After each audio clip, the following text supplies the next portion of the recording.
आभा जी ने हांफते कांपते हुए तुरंत फोन उठाया और आंखों के अविरल आंसुओं को रोकते हुए उन्होंने किसी को फोन लगाया।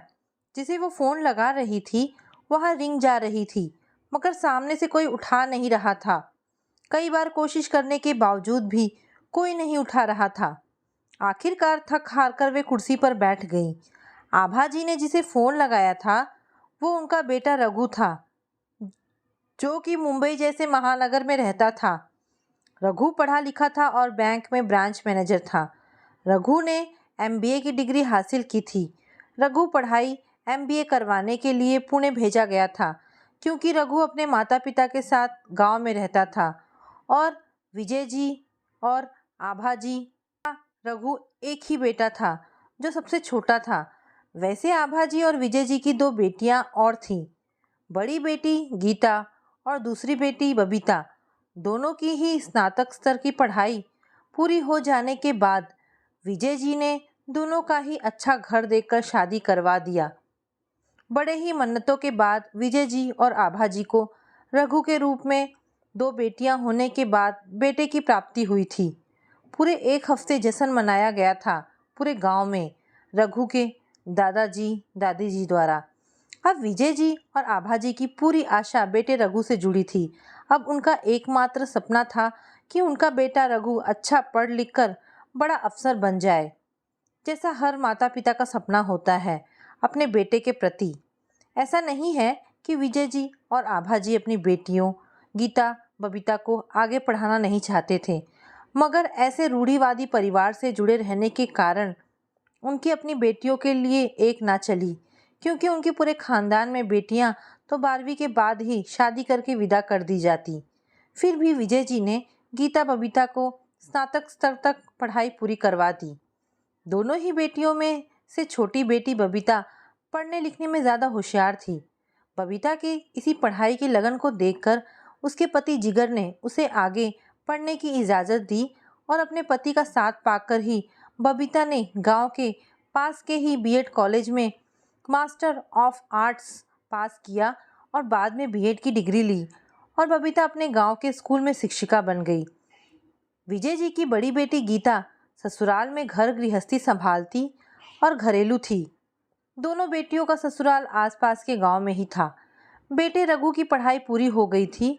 अब रघु की आगे की पढ़ाई के लिए विजय जी ने महात्मा गांधी काशी विद्यापीठ यूनिवर्सिटी में एडमिशन लेने का सुझाव दिया। इससे बेटा आंखों के आसपास ही रहता और वे दोनों बेटे से मिल भी लेते। मगर रघु तो पुणे के नामचीन Balaji institute of international business में एडमिशन लेना चाहता था। रघु ने माता पिताजी को खूब समझाया और कहने लगा कि पापा, यह पुणे का बेस्ट इंस्टीट्यूट है और एक बार मैंने यहाँ से डिग्री ले ली तो कुछ ही सालों में बड़े बैंक में मैनेजर के पोस्ट पर लग जाऊंगा और लाखों में कमाऊंगा। पापा, आपका रुतबा कितना बढ़ जाएगा जब सभी गांव वाले आपको कहेंगे, देखो रघु इनका ही बेटा है जो बड़ा वाला मैनेजर है। आखिरकार विजय जी आशा जी मान गए और रघु का एडमिशन यहाँ पुणे में हो गया और रघु के रहने के लिए हॉस्टल का भी इंतज़ाम हो गया। रघु अब मन लगाकर पढ़ाई कर रहा था और छुट्टियों में आता रहता अपने गांव। विजय जी उत्तर प्रदेश के वाराणसी जिले के कंचनपुर के रहिवासी थे। विजय जी कोई नौकरी तो नहीं करते थे, मगर उनके पास खेती खलियान ज़्यादा था, जिसके बदौलत ही जीविका चल रही थी और दो दुकानें भी थी विजय जी की शहर में, जिसका किराया आता था। अब रघु की पढ़ाई पूरी होने वाली थी, मगर अपने ही हॉस्टल के बगल वाले गर्ल्स हॉस्टल में रहने वाली निकिता को दिल दे बैठा था रघु।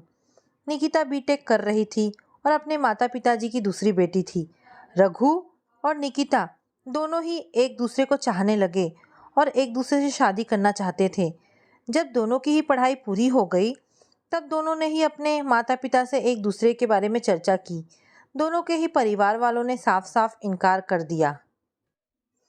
निकिता के माता पिता का कहना था कि बेटी रघु हमारे दर्जा और स्तर का नहीं है, वो एक रूढ़िवादी परिवार से संबंध रखता है, इसीलिए कहीं ना कहीं रघु की भी सोच उनके जैसी ही होगी और वो तुम्हें कभी खुश नहीं रख पाएगा। आगे चलकर हम नहीं चाहते कि तुम परेशान या दुखी रहो बेटी, इसीलिए प्लीज़ अपने दिमाग और दिल से रघु नाम का यह लड़का पूरी तरह निकाल दो। और यहाँ रघु के माता पिताजी का कहना था, बेटा वो लड़की हमारे जात पात के हिसाब से अनुकूल नहीं है। बेटा वो शहर की पढ़ी लिखी लड़की हमारे साथ सामंजस्य नहीं बैठा पाएगी। समझो बेटा। आभा जी तो सुबक सुबक कर रो रही थी। मगर बेटे के आगे विजय जी और आभा जी को झुकना पड़ा और वे रघु और निकिता की शादी के लिए राजी हो गए। निकिता मुंबई की रहीवासी थी और मुंबई में ही दोनों का साधारण तरीके से शादी करवा दिया गया। रघु की तरफ से विजय जी, आभा जी, बहनें गीता बबीता और कुछ खास गिने चुने मेहमान शामिल थे। रघु की शादी के पहले ही एक बेडरूम हॉल किचन का फ्लैट किराए पर लिया गया था, जिसमें शादी के बाद रघु और निकिता रहने वाले थे। शादी हो जाने के बाद एक सप्ताह के बाद ही विजय जी, गीता बबीता और सारे मेहमान वापस लौट गए। सिर्फ आभा जी यहाँ बेटे बहू के साथ कुछ दिनों रहने वाली थी। आखिर ममता थी बेटे के लिए। निराश होकर विजय जी वापस लौट गए, क्योंकि वे इस शादी से बिल्कुल भी खुश नहीं थे।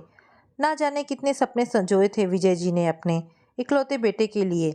उनका सपना था कि रघु की शादी गांव में धूमधाम से हो, मगर सब आशाएं निराशाओं में बदल गई। आभा जी निकिता को सब नई बहू का कर्तव्य सिखा रही थी, मगर निकिता एक कान से सुनकर दूसरे कान से निकाल देती। रघु और निकिता दोनों ही नौकरी पर लग गए। आखिर इस महानगरी में रहना है तो दोनों नए जोड़े को नौकरी तो करनी ही पड़ेगी। और यह फ्लैट जिसमें वो रह रहे थे किराए का था और 20,000 इसका किराया था और डिपॉजिट था 50,000, जो कि सारा विजय जी ने भरा था। मगर आगे से यह सब रघु देखे और उसकी पत्नी। नया घर जमाते जमाते तकरीबन 4 महीने बीत गए और अब आभा जी वापस गांव जाना चाहती थी, विजय जी के पास। जब तक आभा जी थी तब तक नाश्ता खाना टिफिन दोनों ही बेटे बहू को समय पर मिल जाता, मगर आभा जी के जाने के बाद इन सभी चीज़ों की समस्या होने लगी। इन सभी कामों का समाधान निकिता ने नई मेड लेकर ख़त्म कर दी। नई मेड आए जाने से नाश्ता खाने की समस्या ख़त्म हो गई और बाकी ऊपरी काम निकिता कर देती। आभा जी अपने गांव अपने पति विजय जी के पास वापस लौट आईं। अब उन्हें अपनी खेती बाड़ी की देखभाल तो खुद ही करनी है। ना जाने विजय जी और आभा जी रघु की पत्नी से कितनी उम्मीदें जोड़ बैठे थे। उन्हें आशा थी कि वे अपनी पसंद की घरेलू लड़की लाएंगे जो उनके साथ रहेगी, उनका ख्याल रखेगी और वे भी बहुत सम्मान बेटी का भरपूर ख्याल रखेंगे। मगर सारे सपने सपना बनकर आसमान में उड़ गए। अब स्थिति जैसी भी हो, अब निकिता ही इस घर की बहू है और वह उनकी जिम्मेदारी है। धीरे धीरे समय बीतता गया और साल भर निकल गया। अब परेशानी सिर्फ रघु और निकिता को हो रही थी। दोनों की ही नई नई नौकरी थी, इसलिए सैलरी भी कुछ खास नहीं थी और जो कुछ भी बच जाता तो घर खर्च, मेड का खर्चा, फ्लैट का किराया आदि में खपत हो जाता। इन्हीं सब चीज़ों में उलझकर रघु अब निकिता के प्रति चिड़चिड़ा हो जाता, क्योंकि वो तो अपने आप को अपने पति के दर्जे से देख रहा था। दोनों का ही साथ में काम करना आदि से घर की हालत ठीक नहीं रहती। सारा सामान घर में फैला रहता, घर एकदम अव्यवस्थित सा रहता। इन्हीं सब कारणों से रघु और निकिता के बीच कहासुनी हो जाती। मैंने कितनी बार कहा है तुमसे कि चीज़ों को ढंग से रखा करो, मगर तुम तो सारा घर सामान फैला कर रखती हो, जैसे ये घर ना होकर कबाड़ खाना हो गया है। तुम्हारी कुछ पत्नी होने के दायित्व है, रघु कुड़कर कहता। मगर निकिता कहाँ यह सब बर्दाश्त करने वाली। वो झट से पति से कहती, 1 मिनट, मैं तुमसे आधा घंटा पहले घर आती हूँ, तो इसका मतलब यह हरगिज़ नहीं कि सारी जिम्मेदारी मेरे ऊपर ही हो। मत भूलो रघु कि मैं भी काम करती हूँ और खर्च में आधा सहयोग देती हूँ, तो यह जिम्मेदारी तुम्हारी भी है। आशा जी हर दूसरे दिन बेटे को फ़ोन कर हाल चाल लेती।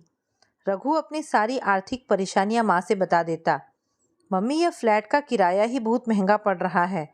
अगर हमारा खुद का घर होता तो थोड़ा बोझ तो कम हो जाता।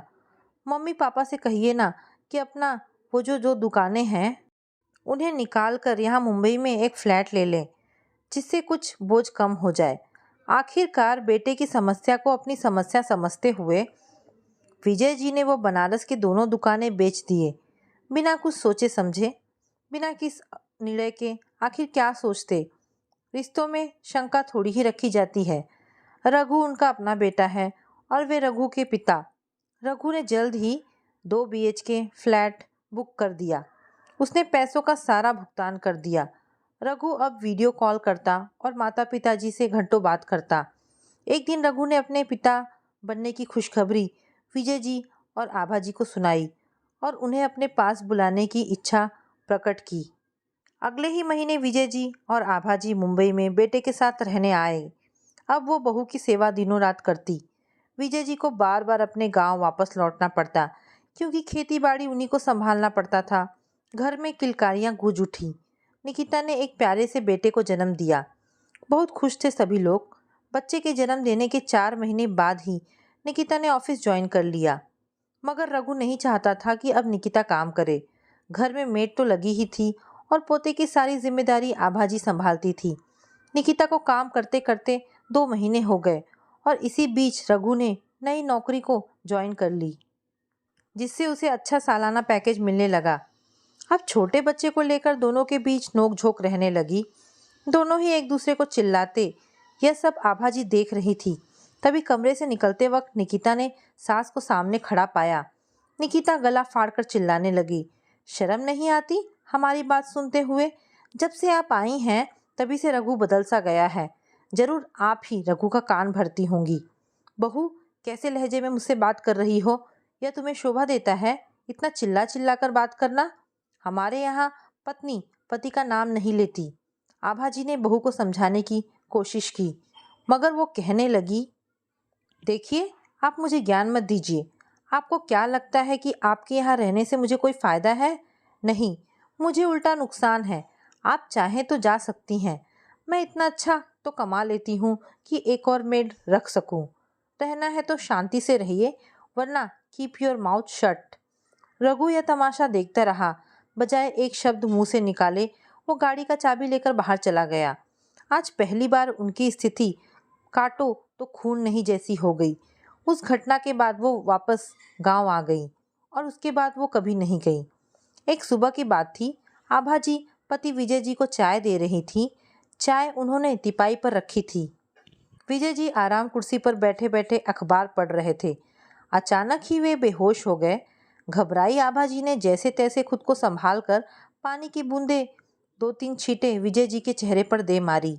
जो विजय जी होश संभालते हुए होश में आए तो उन्हें भी नहीं पता था कि वे पल भर पहले बेहोश और ठंडे पड़े थे। अब ऐसे ही विजय जी हमेशा बीमार पड़ने लगे थे और वजन भी उनका घटता जा रहा था, जैसे अंदर ही अंदर उन्हें कुछ खाए जा रहा था। एक दिन वे फिर खड़े खड़े गिर पड़े। उनके सिर में बहुत दर्द हो रहा था। डॉक्टर के पास जाने के बाद डॉक्टर ने कुछ जांच किए और अब रिजल्ट आया तो उसमें गंभीर बीमारी का पता चला। डॉक्टर ने जल्द से जल्द ऑपरेशन करने की सलाह दी, मगर विजय जी और आभा जी ने टाल दिया, यह कहकर कि उनका बेटा ही अब आगे देखेगा। आभा जी ने रघु को सारी परेशानी बताई। हेलो बेटा रघु, तुम कैसे हो? बेटा, कुछ तुमने पता लगाया अच्छे डॉक्टर का? मुझे अब तुम्हारे पिताजी की हालत देखी नहीं जा रही है। जब से डॉक्टर संतोष ने कहा है कि तुम्हारे पिताजी का अच्छा इलाज मुंबई में हो सकता है, तो हमारे अंदर एक आस पैदा हो गई। आखिर तुम्हारा घर भी तो मुंबई में ही है और तुम्हारे आसपास कितने बड़े बड़े हॉस्पिटल हैं। गीता भी कह रही थी कि भैया जिस एरिया में रहते हैं वहाँ तो बहुत अच्छे अच्छे हॉस्पिटल हैं। रघु ने कहा, हाँ मम्मी, मैं पता लगा रहा हूँ। एक तो यह ऑफिस के काम का इतना बोझ मेरे ऊपर आ गया है कि चाहकर भी मैं छुट्टियाँ नहीं ले पा रहा हूँ। मम्मी अब रखता हूँ, अब आपको मैं खुद फ़ोन करूँगा। मगर दिनों बाद भी रघु ने कभी फ़ोन नहीं किया और अगर आभा जी और बहनें फ़ोन करती तो कोई जवाब ही नहीं देता। मम्मी छोड़ो भाई को, अब हम पिताजी की ज़िंदगी के साथ खिलवाड़ नहीं कर सकते। शायद रघु हम सबको भूल चुका है अपनी ज़िंदगी से। उसे जो कुछ चाहिए था वो उसे मिल गया। अब झूठी आस रखने का कोई फ़ायदा नहीं है। गीता बबीता दोनों ही माँ को समझा रही थी। उधर आभा जी की आंखों से आंसू छलक आए। कहीं ना कहीं बेटियां सही तो कह रही थी। आज अपने खुद के बेटे रघु से आहत हो चुकी थी वे। इलाज तो वैसे भी खेत बेचकर ही होने वाला था, मगर रघु से हमने सिर्फ साथ की उम्मीद की थी। जब खेत बेचकर ऑपरेशन करने की बात दोनों दामादों को पता चली तब वे दोनों सास आभा जी से साफ साफ मना कर दिया, मम्मी आपको हमारा ख्याल तक ना आया कि हम दोनों भी तो आपके बेटे ही हैं, आप एक बार हमसे पूछ तो लेती। दोनों बेटी और दामाद ने मिलकर अपने पिता विजय जी का इलाज करवाया। अपनों का प्यार पाकर विजय जी जल्द ही ठीक हो गए। मगर इन दिनों में बेटे बहू ने कभी आने की तो छोड़ो, फोन तक नहीं किया। जिस बेटे को बेटियों से पहले ओहदा दिया, जिस बेटे की पढ़ाई के लिए कर्ज लिया, जिस बेटे के आशियाने के लिए अपना दुकान बेचा, वो ही मुंह फेर लिया। ऐसे कपूत से अच्छा होता कि हमारा कोई बेटा ही नहीं होता। विजय जी ने एक फैसला लिया, अब आगे से बेटे रघु का पिता की संपत्ति में कोई हक नहीं रहेगा। वे रघु को अपनी जिंदगी से, अपनी प्रॉपर्टी से, हर जगह से बेदखल करते हैं। उनका खेत खलियान और पैतृक घर सभी पर दोनों बेटियों का हक रहेगा।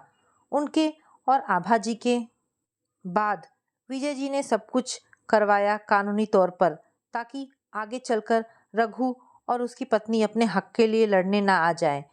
इन सब से उबरकर विजय जी और आभा जी अब खुशी खुशी जिंदगी काट रहे थे।